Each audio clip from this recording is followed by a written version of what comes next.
ఇంట్లో కిచ్ కిచ్ కిచ్ కిచ్ అనుకుంటా తిరిగిన ఎలుకలు తిరగనే పట్టే. తిడదామంటే మా అవ్వేమన్నా పట్టే తిట్టనియది. అబ్బో వాటిని తిడితే ఇంకింత ఎక్కువైతే రాగం చేస్తే ఇంట్లో అంటది.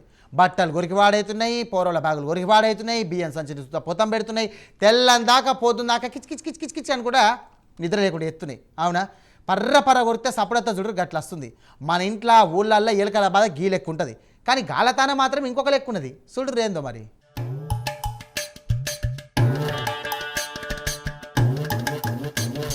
గా బీహార్ ఎలుకలు మస్తు సుండెలకలులా సుండి పనులు చేస్తున్నాయి.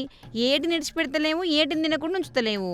అడుక్కొని తినటోళ్ళ తన గీసుకొని తినటోళ్ళ లెక్క గాల్లే లంచం తీసుకున్న పైసలు దాచిపెట్టిర్రంటే దాచిపెట్టిన పైసలు పోయి ఈ ఎలుకలు తినచ్చే. మరి ఈ సుండి కాకపోతే సూపర్ ఎలుకలా?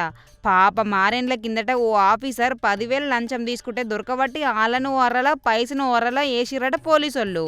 ఇక ఈ కేసు కోర్టు వరకు వచ్చేసరికి సాక్ష్యం చూపాలంటే అయ్యో లేదు అర్రలేస్తే ఆ ఎలుకలు తిన్నాయి మేము చూసుకోలే అనరట పోలీసోళ్ళు. ఇగేముంది, సాక్ష్యం లేక మేడానికి బెయిల్ ఎత్తే వాళ్ళు హైకోర్టుకు పోయిర్రట. అందుకు మేడానికి 4 ఏళ్ల శిక్ష సుతం పడ్డది. గట్లెట్లుంటది, సాక్ష్యం లేకుండా గింత శిక్ష ఏందని సుప్రీంకోర్టుకు పోతే జడ్జి సార్ పరిశాన్ అయి సాక్ష్యం లేని కేసుకు శిక్ష ఎట్లెత్తామని బెయిల్ ఇచ్చింది దేశం పేద కోర్టు.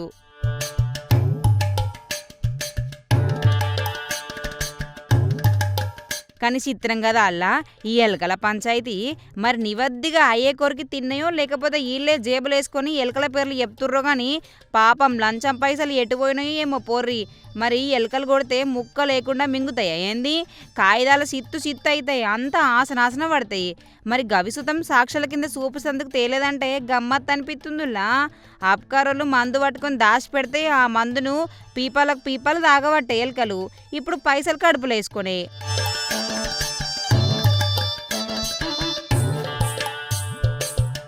ఏ మెలకలో ఏమనుల్లా ఈటి మీద సుతం కేసేసి లోపలేయాలని కారెడ్డలాడతారు ముచ్చటెరకన జనాలు. మరి రేపు మాపు ఇంకా ఏం తింటో ఏమో పోండ్రి ఎలుకలు.